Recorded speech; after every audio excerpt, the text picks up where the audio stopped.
Last week, Nintendo held its first Nintendo Direct conference since September 2019, and in that conference, it showcased a heap of new games, DLCs, and updates coming to the Nintendo Switch in the first half of 2021.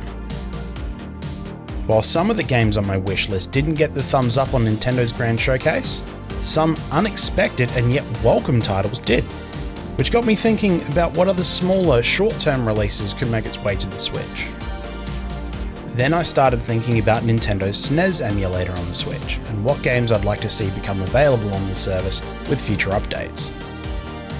For those unaware, Nintendo's online subscription includes access to a select number of retro games from the NES and SNES libraries, with new titles being added through monthly updates. Most of the favourites are there, such as Super Mario, Donkey Kong, F-Zero, and more. And while it has a decent enough selection, I do think there are still a few gems that could be released on there yet. So with that in mind, I'm going to share with you my top 5 picks for games that should come to the SNES emulator on the Nintendo Switch.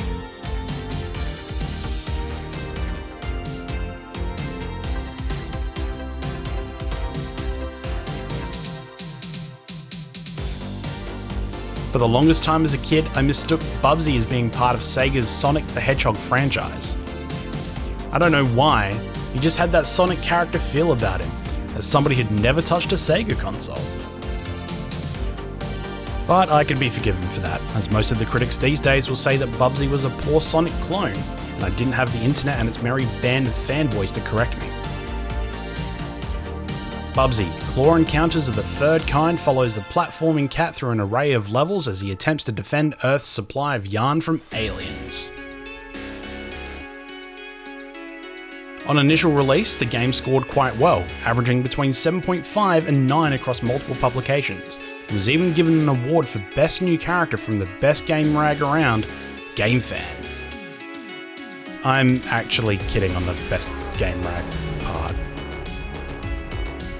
Between the soundtrack, the goofy death animations that provided a bit to laugh at, or the challenging gameplay thanks largely to the controls, Bubsy on the SNES deserves a place on the Nintendo Switch.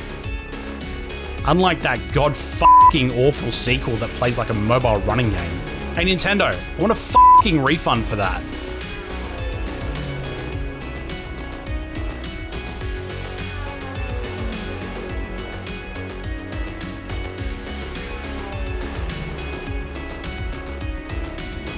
The 90s saw a litany of classic entertainment franchises get their second wind.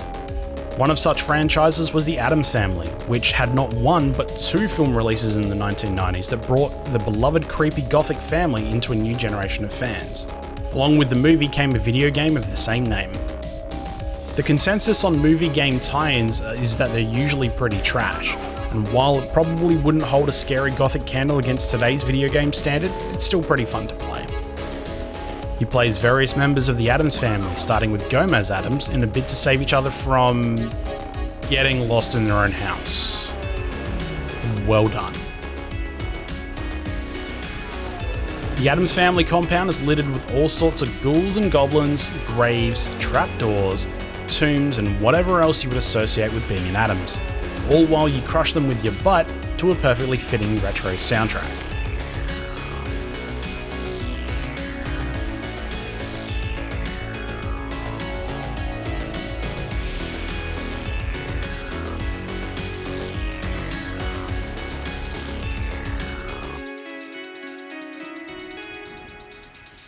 When it comes to extreme sports games, you've got your pick of various franchises in the skateboarding and BMX scene.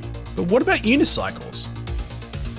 Where are my extreme sports featuring one wheel, one seat, flying purple people beaters? Falling into the category of dumb fun is Uniracers, a 2-dimensional racing game that had you control an animated unicycle with its own name, racing around loop-de-loops and pulling sick tricks. Some courses would be fast-paced and narrow, while others would have so many loops and turns that it required a decent amount of track knowledge to know what was coming up so you could not only race it, but do sick tricks and rack up a high score. Your choices of character to play as range from a coloured unicycle with an Anglo-generic name such as Michael, to another coloured unicycle with an Anglo-generic name such as Debbie. But did you really expect fleshed out characters with backstories? As I said, it's dumb fun, but it does it well.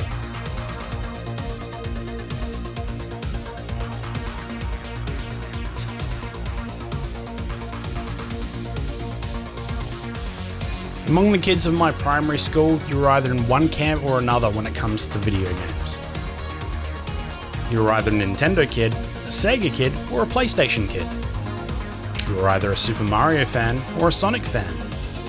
And when it came to fighting games, you were either a Mortal Kombat fan or a Street Fighter fan. But I was that weird outlier that liked Killer Instinct.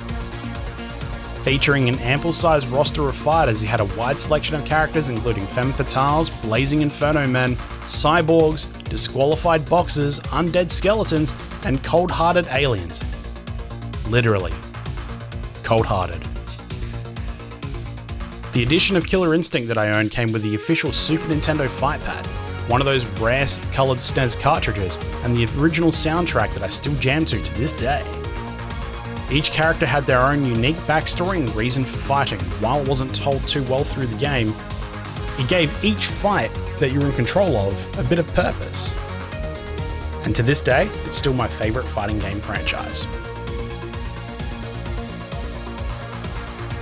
Here's a fun fact. Secret of Evermore is one of the few games that did not receive a Japanese release during Squaresoft's 19-year run prior to the company's merger with Enix to become Square Enix in 2003. You play as a young lad that accidentally finds himself beamed into Evermore, a world created by several members of the elite scientific community of the 1960s. Ultimately, your goal is to find your pet dog who got you into this mess, and find a way home for not only yourself and your furry companion, but also the aforementioned scientific elite that somehow got themselves trapped in their own creation.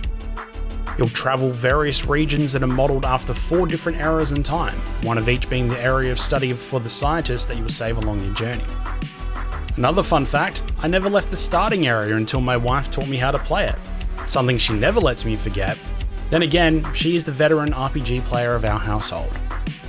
Even though I never really got anywhere outside of Prehistoria, it's still one of my favourite games from my childhood, and having it on the Switch SNES library would make it just perfect.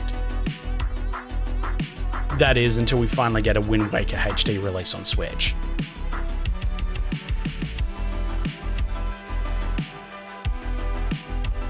And that's it for my 5 picks of games that I want to see come to the SNES emulator on the Nintendo Switch.